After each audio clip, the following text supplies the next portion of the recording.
Well, just 1 or 2 minutes we'll have the discussion of the previous classes. So in the previous classes till date, we have studied certain aspects of pharmacokinetics, which includes absorption, different aspects of absorption, how drugs are absorbed, what are the factors which determine absorption of different drugs. Lipophilicity or lipid solubility of any drug was a very important factor. And apart from that, ionization and pH and pK differences of drugs, they were playing important role. Any ionized drug was getting absorbed lately, and unionized moiety was easily absorbed. So these were some of the discussions. Apart from that, routes of administration, by which route you are giving, obviously some routes, by some routes absorption is very fast. By intravenous route there is no scope of absorption, there is no need of absorption in fact, and by some routes absorption is late. So we have discussed a lot of aspects of absorption, how drugs are absorbed. Now we know that after absorption, when the drug moves from the site of administration to the systemic circulation, the process was known as absorption. The drugs which have been absorbed, they'll be moving along with the blood. So once, say for example, I have given any drug by intramuscular route, and from the intramuscular site, the drug might have been absorbed by into the capillaries surrounding the muscle. So from there, it will be reaching to some larger blood vessel, preferably some vein, and again the drug will be going to the heart, towards in the direction of heart, and through vena cava it will enter the heart. And once the heart will pump, again the drug will be moving along the arterial side, and it will be distributed throughout the body. So distribution, I'm sharing my screen, and we'll discuss things.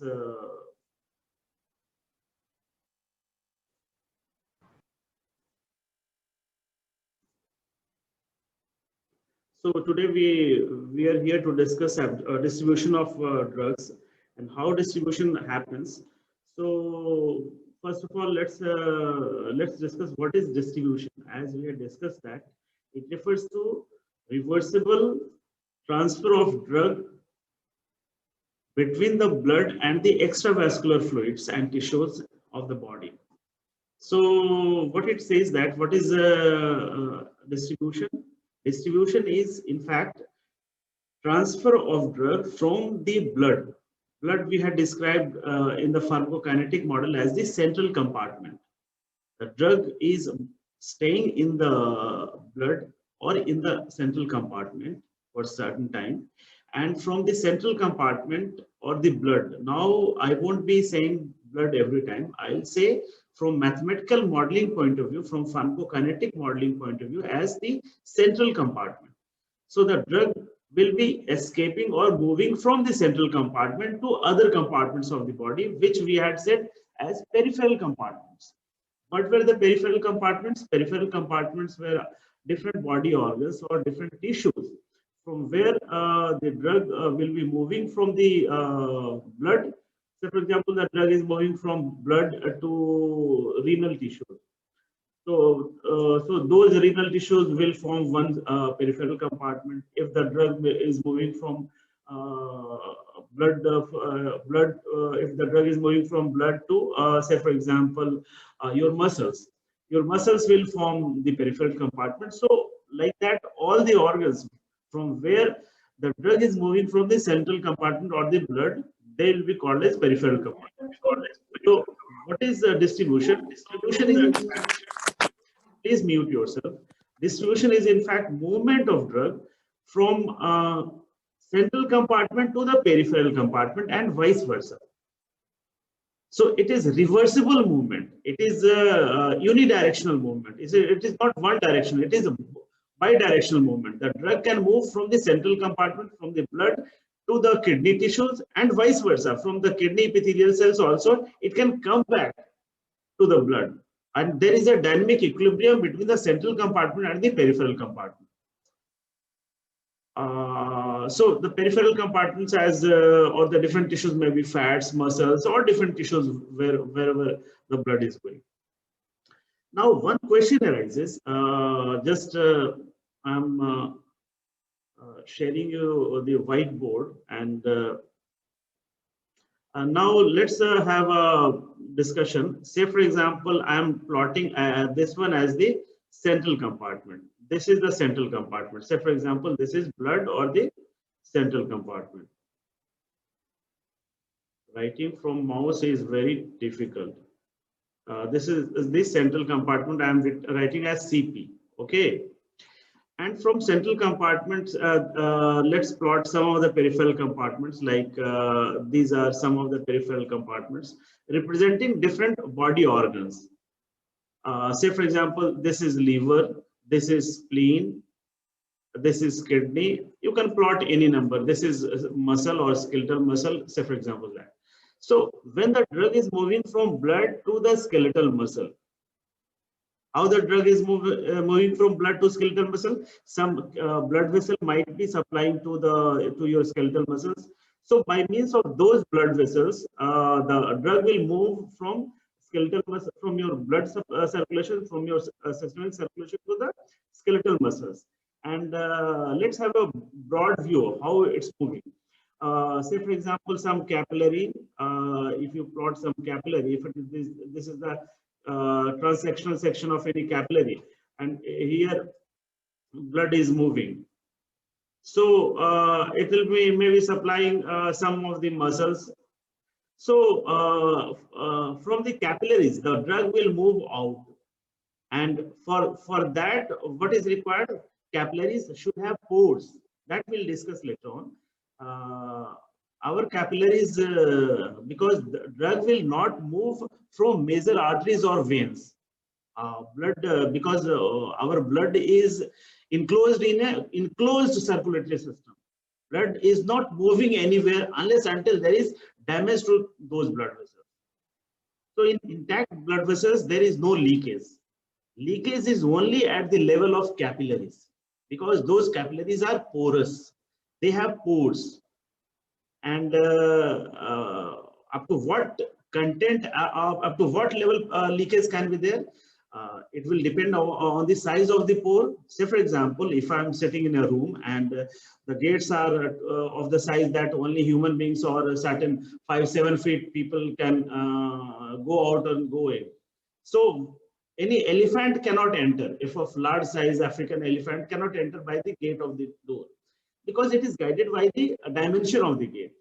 So accordingly, the dimension or the size of the pore, it will only any molecule or any moiety of blood whose size is lesser than or up to the level of the pore, only it can cross.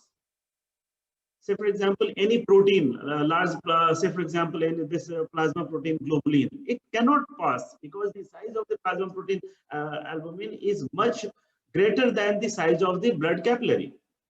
So only smaller molecules like monosaccharides, they can pass.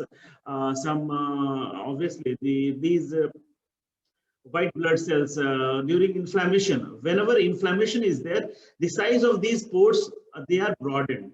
So during that condition, these leukocytes also can escape from these blood capillaries to the surrounding tissue. Well, so what we were discussing, let's come to the presentation now. What this distribution refers to? This distribution refers to reversible movement or reversible transfer of drug from the central compartment to the peripheral compartment and vice versa. Now we know that for drug distribution to happen, what is the carrier or medium? Medium or carrier is the blood circulation or blood vessels, or we can say the tissue perfusion. What is the extent of perfusion, or what is the extent of blood supply to the tissues? You know that all body tissues, they don't have even or equal blood supply. Some of your body tissues like lungs, your brain tissues, your kidneys, they are highly perfused. They have rich blood supply. Some of the organs like fatty tissues, your skin and all these, they have poor blood supply. They don't have that much blood supply, which some of the organs like heart, cardiac tissues, they have rich blood supply. Some of your tissue like your nails, your hairs, they have very poor blood supply. So we cannot say that each and every organ will get equal or even or same amount of drug everywhere, because whatever drugs we have injected or we have administered, and whatever fraction that has been absorbed, obviously absorption is also not uniform by each and every route. There were so many factors we have discussed, and whatever drugs they have been absorbed, they won't be distributed uniformly. There is never uniform distribution of drug. There is always biased or differential distribution of drug. Some of the organs will be having a very good concentration of the drug distributed. Like if you have injected any say for example, take the example of, I'm giving you one example of anesthetic agent, thiopentone. Thiopentone sodium, what is this? This is intravenous anesthetic agent given by intravenous route. It is very short acting. If you are giving to any standing horse, horse is normal, it is standing, and if you are giving the intravenous injection of thiopentone sodium by intravenous route in the jugular vein, and if you have to give the 25 ml of the solution, you will be injecting slowly. Once 5 or 10 ml or 15 ml is injected and you are remaining in the syringe some 5-10 ml, the horse will get anesthetized and will fall down. The action is so quick. Now you can imagine how this action is so quick. Where this anesthetic is going to act, it is going to act on your brain cells, on your cerebral, on your neurons. And this anesthetic agent, thiopentone sodium, is very lipophilic in nature. It is strongly lipid soluble. So in one vein to brain circulation, once you have injected in the jugular vein, from here it is going to the heart, and from heart, after the pumping of the heart, it is going to your neurons. It is easily crossing your blood-brain barrier. No any barrier is checking it, because it is highly lipid soluble. As I had discussed that, for absorption, for movement of any drug from one compartment to another, for passing any biological membrane, if the drug is lipid soluble, there is no barrier. There is no selective permeability for any lipid soluble drug. So in one shot, it will go to the brain and it will act and it will anesthetize the patient, and the patient will be within few seconds, within less than a minute, the horse or the animal is anesthetized. So what I want to say that drug distribution is never uniform.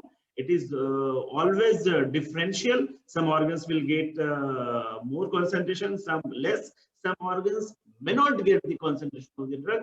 If properties of the drug and the other factors, we'll discuss what are the factors which guide the distribution of drugs. So not all tissues are equal. That's why this statement has been given, that all tissues are never equal. From distribution point of view, some are more preferred, some are medium preferred, some are less preferred. I think you are getting my point. I should move ahead. So just I'll discuss because we have discussed absorption. I'm sharing one white screen to show you things. Just have to erase all these things.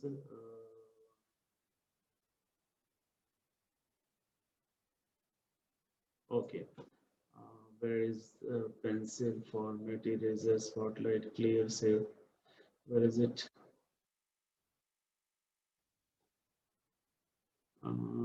Spotlight can? Okay.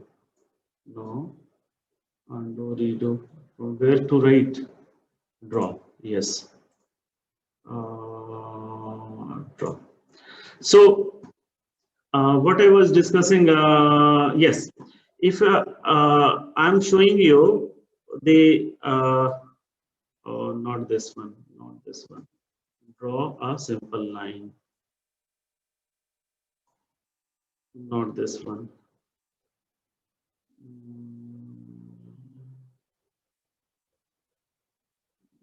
and select.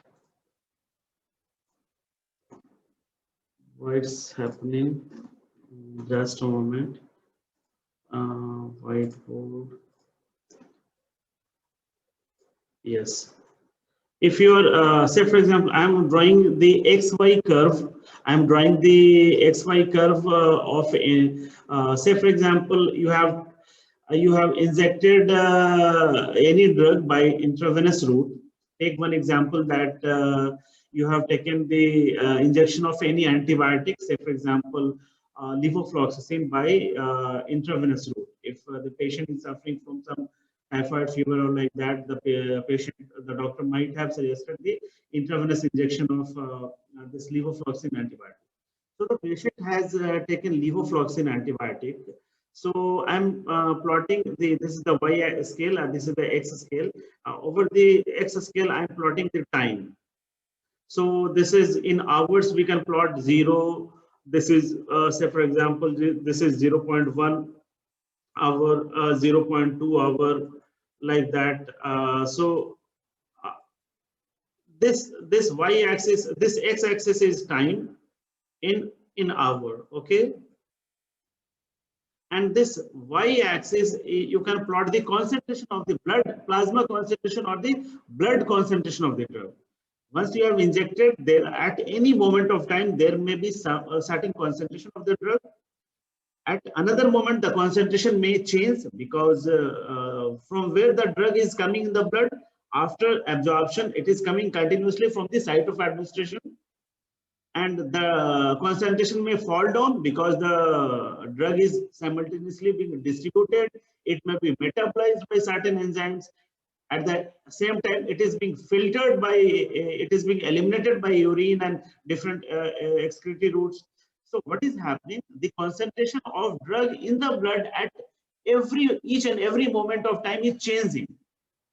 So I'm plotting the concentration, plasma concentration. This is the concentration part, and the drug has been given by intravenous route.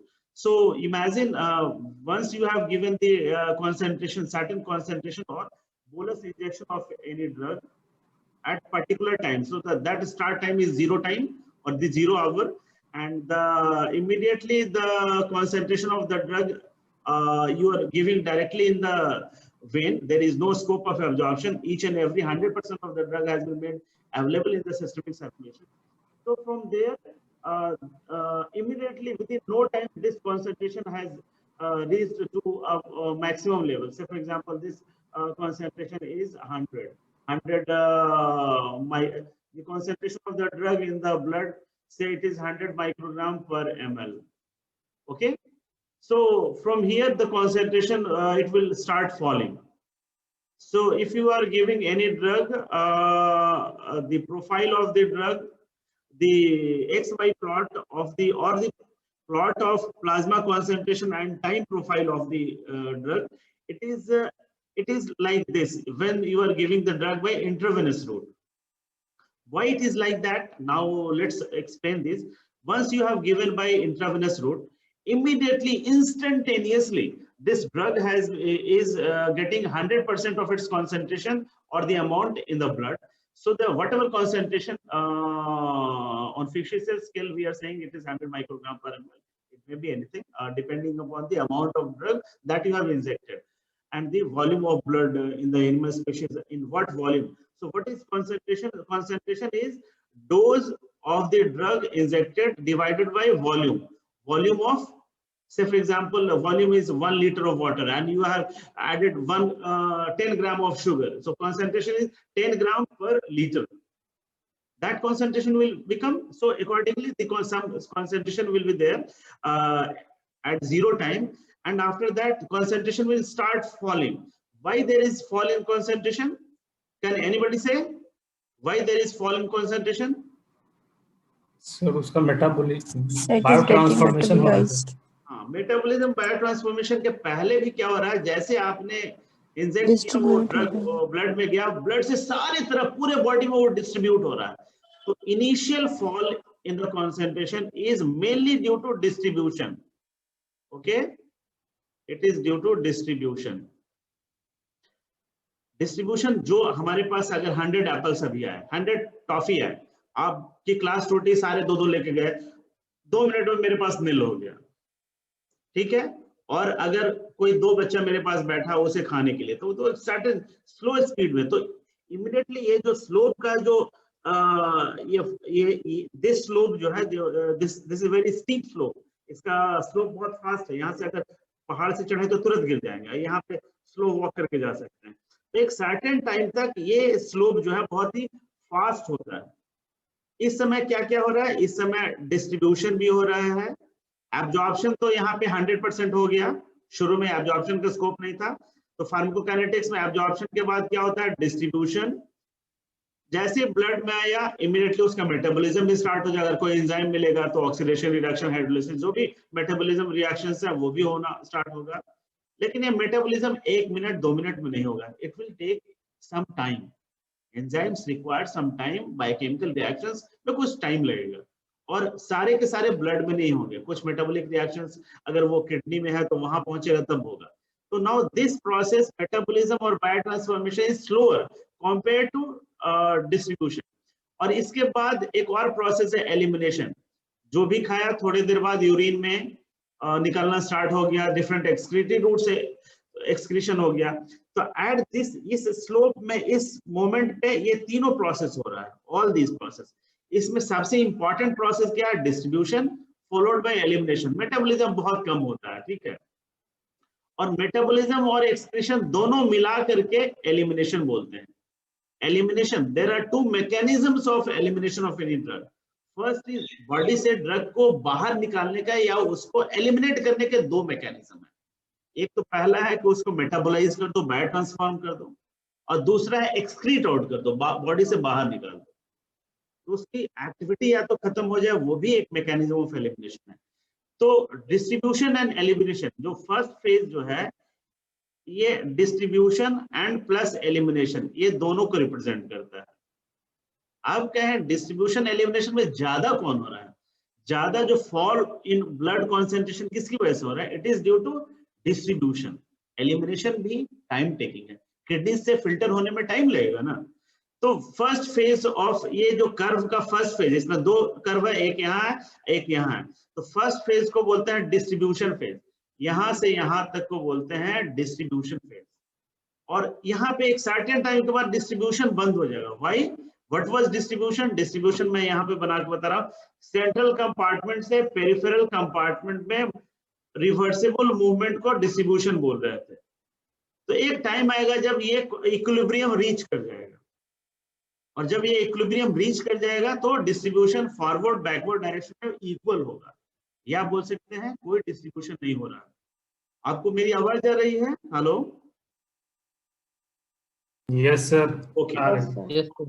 तो एक certain time के बाद distribution complete हो जाएगा और सिर्फ elimination होगा, metabolism होगा और एक्सक्रीशन होगा, जिसको कॉमन एलिमिनेशन।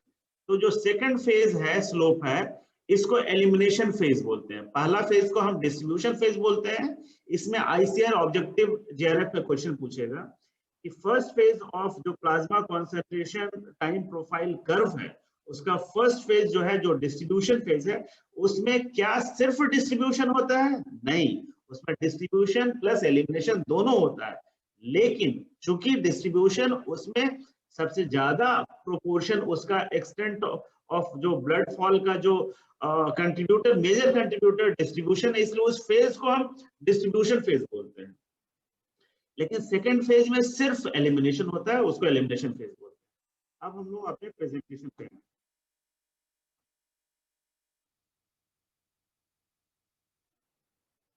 राइट, अब उसी कर्व को यहाँ पे देखें। अब चूंकि इसमें समझने में दिक्कत होती है, इसलिए मैंने प्लॉट करके बताया। यहाँ पे एक ड्रग है जिसको आईवी रूट से दिया गया है, इंट्रावेनस रूट से दिया गया है, ठीक है। और बोलस डोज क्यों बोल रहे हैं? Bolus means large dose, concentrated dose. अगर 15 ml दिया जा रहा है तो उसमें मान लो कि 1 मिलीग्राम में 1 ml में 100 मिलीग्राम है। जो ड्रग है वो अगर सिप्रोफ्लॉक्सासिन इंजेक्शन है तो 1 ml में 100 मिलीग्राम होता है, उसमें 100 मिलीग्राम। और आपको मान लो डॉक्टर ने 10 ml लिखा, प्रिस्क्राइब किया, तो 10 ml इतना, तो उसमें कितना हो जाएगा? 1 ग्राम डोज हो जाएगा उसमें, हो सकता है। तो 1 ग्राम एक सफिशिएंट आपने कॉन्सेंट्रेटेड हेवी डोज दिया from dosing point of view से, इसलिए इसको बोलस डोज बोलते हैं। बोलस मीन्स जो कॉन्सेंट्रेटेड रिच बड़ा अमाउंट देना, उसको बोलस बोले।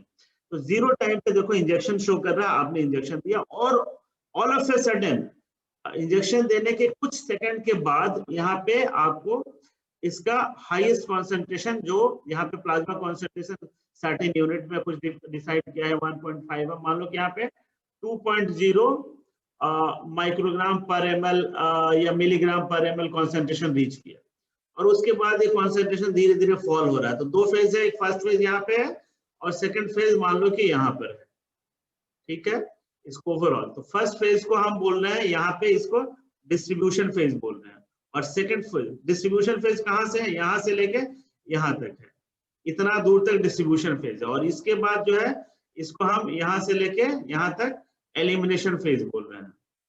तो किसी भी इनिशियल जो फेज है उसको डिस्ट्रीब्यूशन फेज बोलेंगे और बाद वाले फेज को एलिमिनेशन फेज बोलेंगे।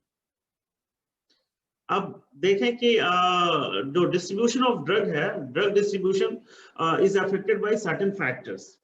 और वो क्या क्या फैक्टर्स हैं? किसी ड्रग का, मैंने अभी आपको बताया कि drug distribution is never uniform.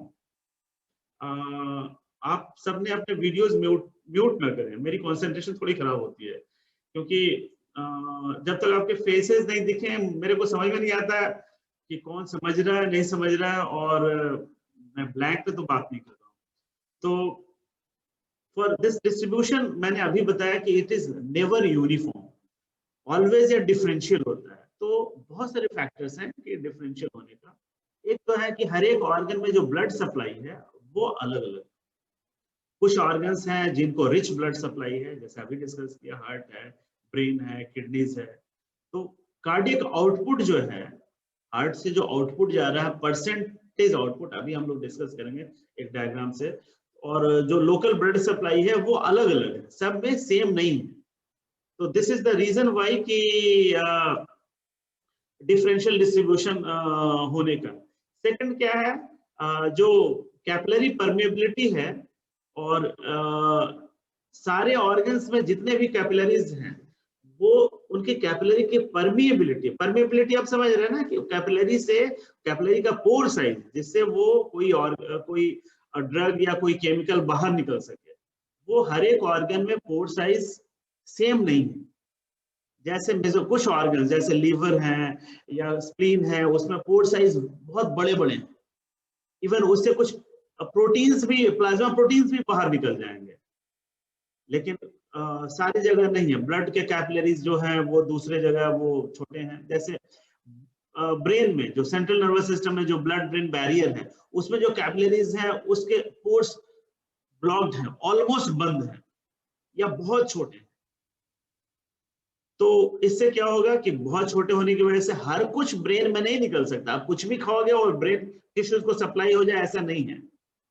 तो वहां पे आपको अभी थोड़ा हिस्टोलॉजी बताएंगे, वहां टाइट जंक्शंस हैं ब्रेन कैपिलरीज में, ब्लड ब्रेन बैरियर में, दूसरी जगह नहीं है। तो एक तो फैक्टर ये भी है कि कैपिलरी जो है कि पोरोसिटी जो है डिफरेंट ऑर्गन्स में डिफरिंग है।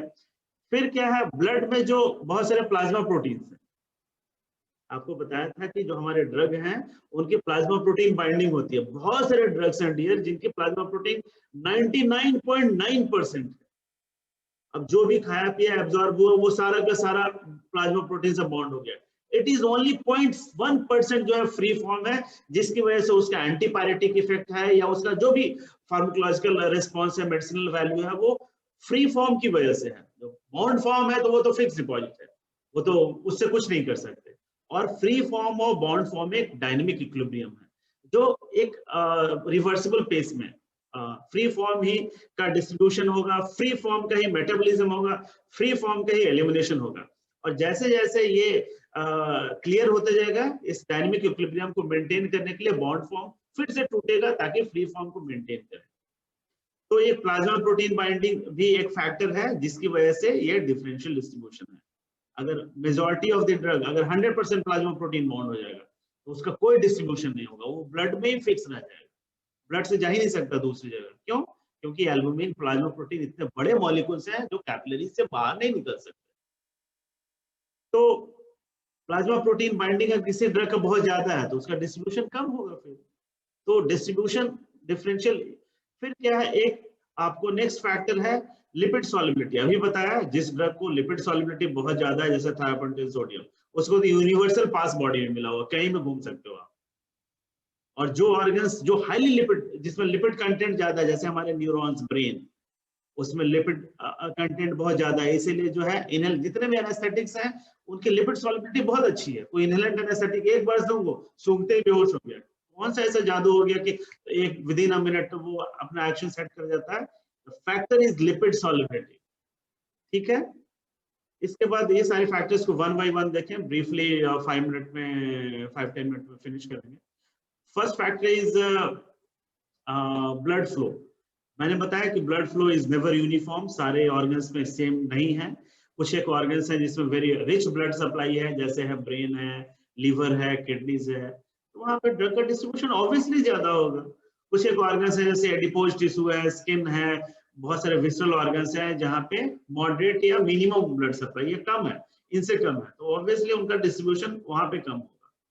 फिर इसके अलावा जैसे अभी देखें ब्लड सप्लाई का एक चार्ट देखें, एक ये ह्यूमन का एक एग्जांपल है, 70 kg मेल एट रेस्ट पे अगर उसका डाटा लिया हुआ है कि किडनीज में, हार्ट में, लीवर में, ब्रेन में, स्केलेटल मसल में, फैट में और remaining part of the body में और टोटल में कितना कितना उसका ब्लड सप्लाई है।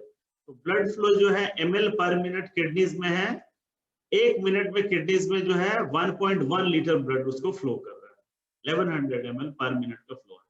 हार्ट में है 250 ml है, लीवर में जो है 1.7 लीटर पर मिनट है, ब्रेन में 800 ml है, स्केलेटल मसल में 900 ml है, फैट में 250 ml है और रेस्ट ऑफ द बॉडी में 500 ml पर मिनट। और पर एवरी मिनट जो है हमारे बॉडी का ब्लड फ्लो 5.5 लीटर पर मिनट है।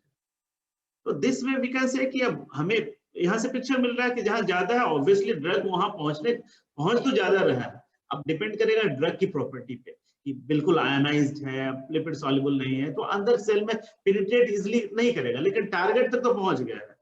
इसके अलावा और भी फैक्टर है, मास है। अब देखते हैं किडनीज का जो है वो कितना वेट है, मैक्सिमम दोनों किडनीज का मैक्सिमम 300 ग्राम वेट है, हार्ट का 300 ग्राम है, लीवर का 2.6 kg वेट है, ब्रेन का 1.3 है, अकॉर्डिंगली स्केलेटल मसल्स 34 kg है, फैट 10 kg के आसपास है, remaining rest of the body 21.5 kg है, 70 kg बॉडी वेट के हिसाब से। तो अगर फ्लो देखें पर kg body weight per unit of mass पे अगर देखें तो हाईएस्ट फ्लो है किडनीज में, पर केजी पर मिनट पर ml फ्लो है 3.6 लीटर जो है किडनीज में फ्लो है, हार्ट में है 833, फिर लीवर में है, उसके बाद है ब्रेन में है, स्केलेटल मसल में देखो ब्लड फ्लो कितना है, 1 kg पे 26 ml ही है, फैट टिश्यू में कम है, फिर रेस्ट ऑफ द बॉडी में कम। तो ड्रग का डिस्ट्रीब्यूशन अकॉर्डिंगली आप इमेजिन कर सकते हैं। एक चीज मैं अभी बताऊंगा आपको, जो नॉन वेजिटेरियन है, लीवर बहुत अच्छे से पसंद करके खाते हैं, उसका ब्लड फ्लो देखो कितना है, बहुत हाईएस्ट नहीं है लेकिन कम नहीं है, बहुत सारे ऑर्गन से बहुत ज्यादा है। और ये एक ऐसा ऑर्गन है जिसमें बहुत ज्यादा बॉडी का मोस्ट एक्टिव ऑर्गन है, जहां पे मैक्सिमम बायोकेमिकल रिएक्शंस होते हैं, टॉक्सिन्स को न्यूट्रलाइज करता है। तो it is for consumption point of view एक बहुत ही न्यूट्रिशियस डाइट नहीं है। You can take muscles, skeletal muscles, जहाँ पे प्रोटीन अमाउंट ज्यादा है, मास ज्यादा है, तो यहाँ से एक कोरिलेट कर सकते हैं। परसेंट कार्डियक आउटपुट अकॉर्डिंगली दिया हुआ कि हार्ट का कितना कितना परसेंट वहां जा रहा है। तो यही बताने का, इस पूरे डेटा को बताने का एक ही पर्पस है कि now it is proven, scientifically proven that different organs have varying different blood flow. Now coming next, blood flow different होने की वजह एक एग्जांपल लेके चलें कि डिफरेंट ब्लड फ्लो अगर है तो उसका क्या इंपैक्ट होगा। जैसे आपको थायोपेंटेन सोडियम दिया, थायोपेंटेन सोडियम अगर इंट्रावेनस इंजेक्शन दिया तो घोड़ा या इवन आपको भी अगर वेन दे तो 1 मिनट के अंदर आपको नींद आ जाएगी, बेहोश हो जाएंगे। एक दूसरा एक एनेस्थेटिक है propofol. It is very safe, आज के डेट में काफी यूज होता है। ये भी इंट्रावेनस एनेस्थेटिक है और वेरी लिपिड सॉल्युबल है, और इसको भी विद इन अ मिनट देते ही हिप्नोसिस जो है वो सेट हो जाता है। लेकिन इसका जो है वो एनेस्थेटिक इफेक्ट कुछ मिनट के बाद, 10 मिनट 15 मिनट के बाद खत्म भी हो जाता है। थायोपेंटिल सोडियम कभी 15 मिनट से ज्यादा नहीं है, क्योंकि ये हाईली लिपिड सॉल्युबल है, और जैसे ही एक बार दिया पूरा का पूरा जो भी ब्रेन में पहुंचा यहाँ पे, लेकिन उसके बाद रीडिस्ट्रीब्यूशन होता है यहाँ और ब्लड में डायनामिक इक्विलिब्रियम है, तो ब्लड से फिर दूसरे ऑर्गन्स में जैसे जैसे जाएगा उसका एनेस्थेटिक थ्रेशोल्ड ब्लड में वैल्यू जैसे कम होगा, फिर वो बंदा जो है रीडिस्ट्रीब्यूशन की वजह से वो होश में आ जाता है। ये रीडिस्ट्रीब्यूशन को बाद में बताएंगे। ब्लड फ्लो का इंपैक्ट बता रहे थे। Next factor is capillary permeability. सारे ऑर्गन्स में जो कैपिलरी परमेबिलिटी है, 1 मिनट टाइम बचा हुआ है, फिर से लॉग इन करेंगे। आई थिंक 5-10 मिनट और लगेगा, तो हम लोग इस चैप्टर को कंप्लीट करेंगे। यहाँ स्टॉप करता हूँ, फिर से डिस्कसिंग। आवाज आ रही है आपको? हेलो? Yes sir. तो ब्लड फ्लो का इम्पैक्ट हमने देखा कि ब्लड फ्लो अलग अलग होने की वजह से सारे ऑर्गन्स में ड्रग भी, क्योंकि ब्लड के थ्रू ही मूव कर रहा है, तो जितना जाएगा उतना ड्रग का डिस्ट्रीब्यूशन होगा। नेक्स्ट इंपॉर्टेंट फैक्टर है कैपिलरी परमेबिलिटी। अगर किसी ऑर्गन में ब्लड फ्लो बहुत, जैसे ब्रेन में, लेकिन उसकी कैपिलरी अगर परमेबल नहीं है उस ड्रग को, तो जाके भी कुछ नहीं कर सकता, वहां डिस्ट्रीब्यूट नहीं होगा। क्योंकि फिर अगर जैसे आप यूनिवर्सिटी के गेट पे आ गए और यूनिवर्सिटी के गेट क्लोज है आपके लिए, तो आकर के भी अंदर नहीं आ सकते। उसी तरीके से कैपिलरी परमेबिलिटी भी होनी चाहिए, तभी इफेक्टिवली ड्रग डिस्ट्रीब्यूट होगा। अब डिफरेंट ऑर्गन्स की कैपिलरी परमेबिलिटी डिफरेंट है। जैसे बताया कि लिवर एंड किडनीज जो हैं, लिवर एंड स्प्लीन में जो है कैपिलरी परमेबिलिटी काफी है। ये एक इमेज में आप देखिए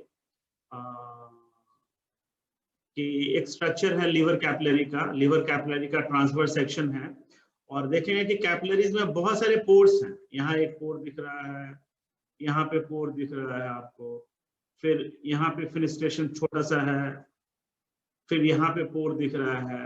ये पोर्स क्यों होते हैं कैपिलरी में? क्या कैसा है? आप कैपिलरी एक पाइप को इमेजिन करो, एक हॉलो पाइप को इमेजिन कीजिए, और ये पोर्स कैसे होते हैं? कैपिलरीज का डेफिनेशन आप एनाटॉमी अगर हिस्टोलॉजी पढ़िए, वो सिंगल सेल इंडोथेलियल सेल से लाइंड होते हैं। उनकी लाइनिंग एक सिंगल सेल की होती है। ऐसे जैसे ये जुगुलर वेन देखें, इसमें तो 500,000 सेल्स का लेयर है। उसके बाद कनेक्टिव टिश्यू है, फैट टिश्यू है, मसल टिश्यू है, लेकिन कैपिलरीज का एक सिंगल इंडोथेलियल सेल्स होते हैं। इंडोथेलियल सेल्स का एनाटॉमी देखेंगे, कोई भी आप सेल पढ़ोगे तो टेपरिंग होता है, कोई रेक्टेंगुलर साइज का है, लेकिन ये फ्लैट होते हैं। ये सिलेंड्रिकल या फिर स्फेरिकल शेप के नहीं है, ये फ्लैट लीफ पत्ते के साइज के, और बहुत इसकी थिकनेस बहुत कम होती है। और आप इमेजिन कीजिए कि एक ट्यूब है, ये कैपिलरी एक ट्यूब है, तो इसके चारों तरफ एक ऐसा कैपिलरी, एक सेल ऐसा लाइन करेगा, फिर दूसरा सेल ऐसे करेगा, तो 2 सेल के बीच में गैप होंगे, और वो गैप जो है वही in fact they are the pores. और अब ये इंडोथेलियल सेल्स जो हैं, वो जैसे आपका टंग है, टंग को आप लंबा कीजिएगा तो टंग की थिकनेस कम हो जाएगी, शॉर्ट कीजिएगा तो थिकनेस बड़ा हो जाएगा। अगर टंग टाइप का कोई स्ट्रक्चर है, उसको खींचेंगे तो उसकी थिकनेस कम हो जाएगी, अगर नहीं खींचेंगे तो उसकी थिकनेस बड़ी हो जाएगी।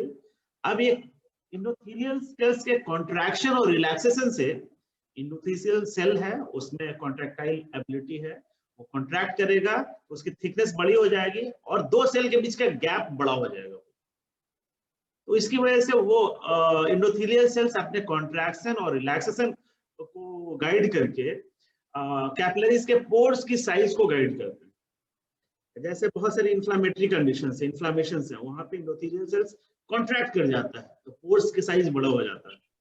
तो जब भी इन्फ्लामेटरी कंडीशंस हैं, इन्फ्लामेशन में आपने पढ़ा होगा कि एक्सोडेशन ऑफ फ्लूइड होता है, कहाँ पे एक इन्फ्लामेटरी साइन ये भी है ना कि एक्सोडेशन ऑफ फ्लूइड, चोट लगते ही पहले होगा एरिथेमा होगा और स्वेलिंग होगा। तो वो स्वेलिंग कैसे हो रहा है? कैपिलरी से वो फ्लूइड बाहर रिच अमाउंट में लीक हो रहा है, और लीक होने के लिए टैप का जो है वो वॉल्यूम बढ़ा हुआ है, पोर्स का साइज बड़ा हो गया है। तो नॉर्मली अगर इंफ्लेमेशन न भी हो तो लिवर और स्प्लीन के जो पोर साइज बड़े हैं वो तकरीबन 40, 50, 60 एंगस्ट्रॉम के हैं, तकरीबन 4 से 5 नैनोमीटर साइज के हैं। ठीक है, रेड ब्लड सेल्स के जो कैपिलरीज हैं वो 4 नैनोमीटर साइज के हैं, 40 एंगस्ट्रॉम के हैं। लेकिन जो ब्लड ब्रेन बैरियर का जो है वो देखें आप, ये जो है ब्रेन के कैपिलरीज हैं। ब्रेन के कैपिलरीज देखो सब बंद है, कहीं कुछ खुला हुआ नहीं है। यहाँ पे जो टाइट जंक्शन है, जो थोड़ा इसके कैपिलरीज ये जो है 0.4 नैनोमीटर का, यानी कि 4 एंगस्ट्रॉम साइज का है। 10 गुना इसका कैपिलरी का साइज छोटा है।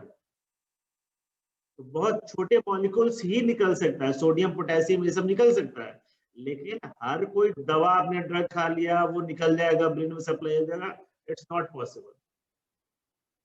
तो बहुत सारे एंटीबायोटिक्स भी आप दीजिएगा तो आप ब्रेन में अगर बैक्टीरियल इन्फेक्शन है तो ठीक नहीं हो सकता है, वहां पे साइट पे सेल में पहुंचेगा तब। फॉर्चुनेट पार्ट है कि जब भी मेनिंजाइटिस इन्फ्लेमेशन होता है, इन्फ्लेमेशन में पोर साइज बड़े होते हैं, बड़े हो जाते हैं।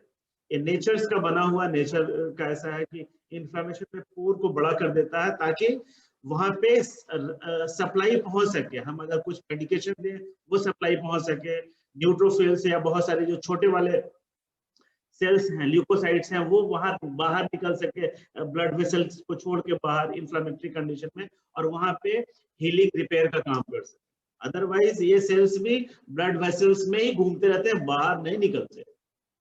ठीक है, तो ब्लड कैपिलरी परमेबिलिटी इंपॉर्टेंट है। और आपने देखा कि हाँ, कैपिलरी परमेबिलिटी में ये भी है।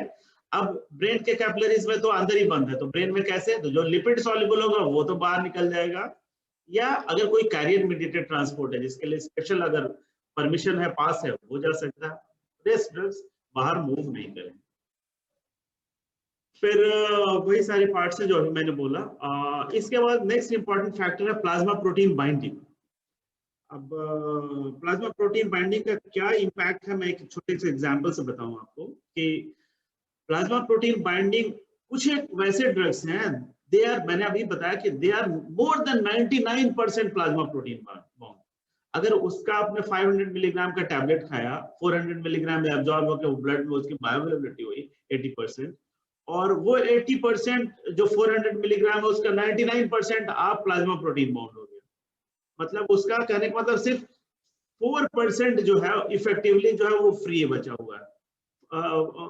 ये 4% नहीं, 4 मिलीग्राम, बाकी रेस्ट 396 प्लाज्मा प्रोटीन बाउंड हो गया। अब वो सारा दारोमदार जो है वो 4 मिलीग्राम पे है।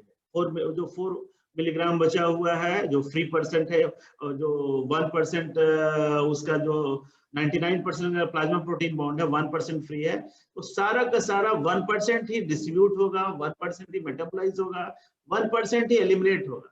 तो प्लाज्मा प्रोटीन बाइंडिंग का क्या इंप्लीकेशन हुआ, क्या हम उससे निकाल सकते हैं? एक तो ये है कि जो भी आपको मान लो कि पेरेंट्स से पैसे मिलते हैं मंथली एक्सपेंडिचर, उसका मैंने एक नियम बना दिया कि वो 99% आते ही पैसा फिक्स डिपॉजिट हो जाएगा, 1% खर्च कर सकते हो। तो खर्च करने के लिए आपके पास पैसे कम होंगे।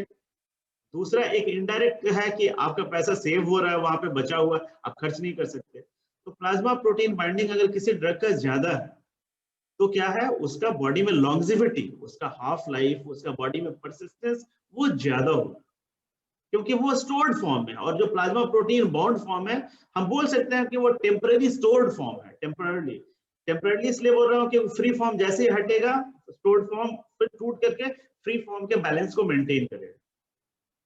समझ में आ रहा है आपको?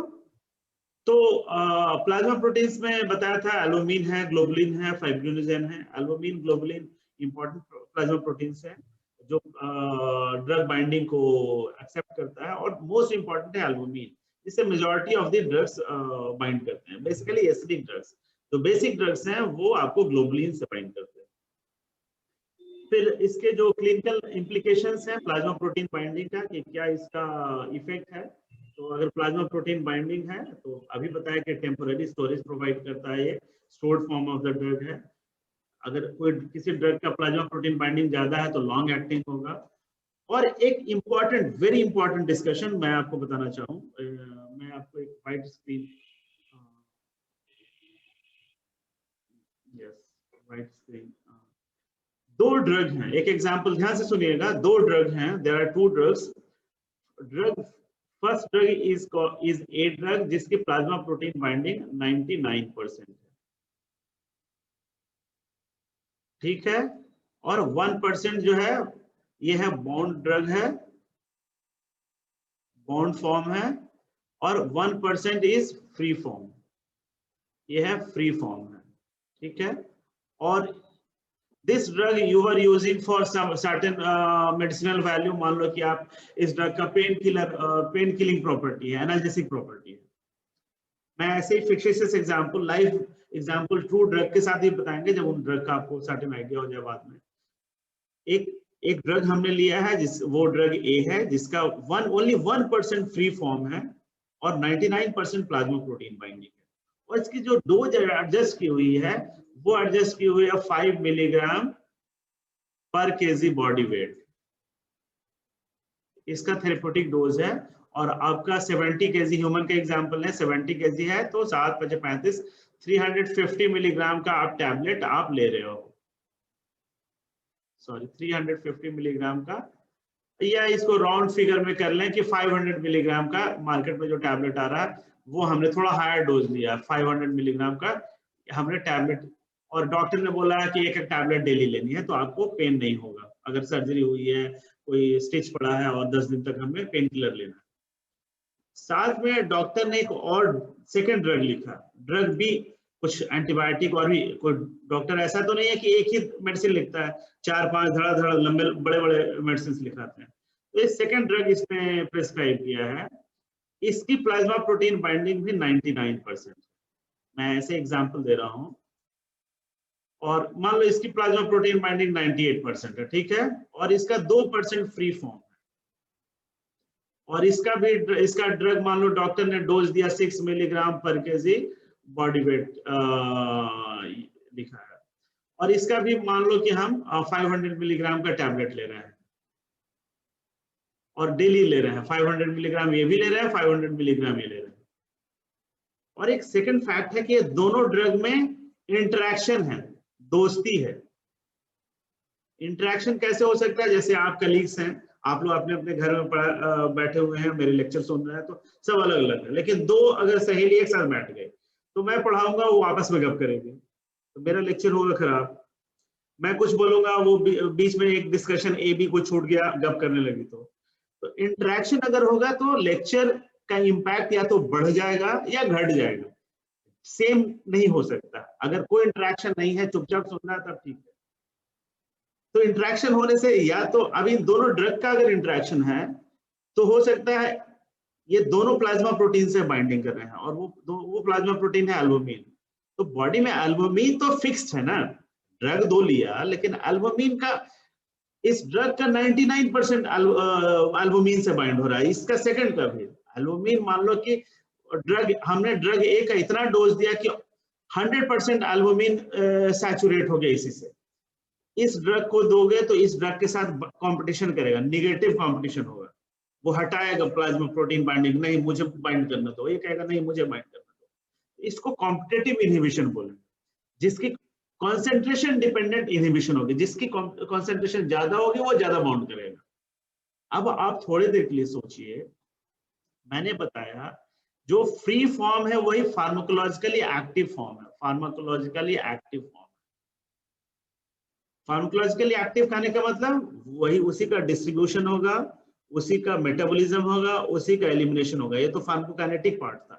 फार्माकोडायनेमिक्स पार्ट अभी नहीं पढ़ाया, फार्माकोडायनेमिक्स से पढ़ाएंगे। तो फार्माकोडायनेमिक्स में क्या पढ़ते हैं, what the drug does to the body, body में जाके क्या काम करेगा, एनाल्जेसिक इफेक्ट प्रोड्यूस करेगा, उसका साइड इफेक्ट है तो लीवर डैमेज कर सकता है, साइड इफेक्ट है मान लो कि किडनी डैमेज कर सकता है। ये सारा फार्माकोकाइनेटिक्स और फार्माकोडायनेमिक पार्ट सारा का सारा वो फ्री फॉर्म का ही होगा। ये जो 1% फ्री फॉर्म है उसी का होगा, 99% जो स्टोर्ड फॉर्म है इसका कुछ नहीं हो रहा है, ये तो एकदम सेफ है, सोया हुआ है।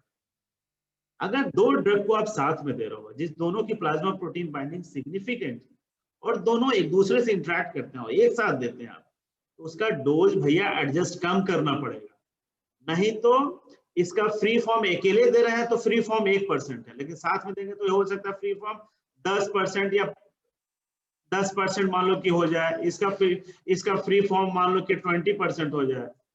इसका मतलब आप समझ रहे हैं क्या हो गया, आपने ड्रग का डोज 10 गुना बढ़ा दिया। उस ड्रग की टॉक्सिसिटी जो है उसके फ्री फॉर्म पे डिपेंड कर रही है। अगर वो किडनी डैमेज कर रहा है तो आप 10 गुना ज्यादा किडनी डैमेज करेगा, यहाँ 20 गुना ज्यादा किडनी डैमेज करेगा। और एक होता है, आप फार्माकोडायनामिक्स जब पढ़ेंगे, फार्माकोडायनामिक्स को आप बताएंगे आपको थेरेप्यूटिक इंडेक्स, सेफ्टी मार्जिन बोलते हैं। किसी ड्रग को कितना गुना ज्यादा आप सेफली ले सकते हो, कोई साइड इफेक्ट नहीं होगा। बहुत सारे ड्रग्स हैं जिसका सेफ्टी मार्जिन 5 से 10 के बीच में है। कहने का मतलब है कि अगर किसी का सेफ्टी मार्जिन 5 है तो आप 5 गुना से ज्यादा उसका डोज नहीं दे सकते, फिर टॉक्सिसिटी होगी, डेथ भी हो सकती है। तो आपको तो पता नहीं है, आपने 2 दवा दोनों अलग अलग ले लिया, अगर दोनों के बीच में दोस्ती है तो दोस्ती देखना पड़ेगा कि उस दोस्ती को हम बोलते हैं ड्रग इंटरेक्शन। अब हम अपने पीपीटी से जाए, आज लगता है कंप्लीट नहीं। तो ये जो ड्रग इंटरेक्शंस जो हैं प्लाज्मा प्रोटीन बाइंडिंग की वजह से अगर हो रहा है, तो प्लाज्मा प्रोटीन बाइंडिंग उसमें बहुत इंपॉर्टेंट रोल प्ले कर रहा है। और प्लाज्मा प्रोटीन बाइंडिंग का अगर क्लिनिशियन को नॉलेज नहीं है और डोज एडजस्ट नहीं करेगा तो हो सकता है इंजेक्शन देते ही डेथ भी हो सकती है, अगर उस ड्रग की सेफ्टी मार्जिन अच्छी नहीं है। तो ये सारे कुछ क्लिनिकल इंप्लीकेशंस है प्लाज्मा प्रोटीन बाइंडिंग के। प्लाज्मा प्रोटीन अगर बाइंडिंग हो रहा है तो बहुत सारे ड्रग जो है वो मैंने बताया कि टेम्परली, जैसे बहुत सारे टेट्रासाइक्लिन एंटीबायोटिक्स हैं। अगर बच्चों को टेट्रासाइक्लिन, जो 5 साल से छोटे बच्चे हैं, 10 साल से छोटे बच्चे हैं, उनको टेट्रासाइक्लिन एंटीबायोटिक्स डॉक्टर प्रिस्क्राइब नहीं करता है क्योंकि दांत पीले हो जाते हैं। टेट्रासाइक्लिन का कलर पीला, येलो कलर का होता है और ये बोन और टीथ में जाके डिपॉजिट हो जाता है। तो बच्चे जो ग्रो कर रहे हैं जिसमें कैल्शियम एड ऑन होना है, कैल्शियम की जगह ये टेट्रासाइक्लिन ऐड हो जाता है।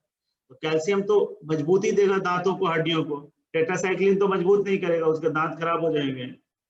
तो ये सारे कुछ एक ड्रग्स हैं जो आपने अलग, जैसे डिजिटॉक्सिन है, स्केलेटल मसल में डिपॉजिट हो जाता है, आयोडीन जो है थायराइड में डिपॉजिट हो रहा है। इस तरीके से अलग अलग ड्रग्स का अपना अपना फेवरेट साइट है जहाँ पे वो टेम्पोरली या डिपॉजिट हो जा रहा है। जैसे आप ऑर्गेनोक्लोरीन इंसेक्टिसाइड्स आप ले रहे हो, अगर आप किसी तरीके से आप फूड चेन में जैसे आप फूड चेन के थ्रू डीडीटी आया, तो ये एडिपोज टिश्यू में आप बहुत मोटा आदमी है उसके फैट में जाके जमा होगा।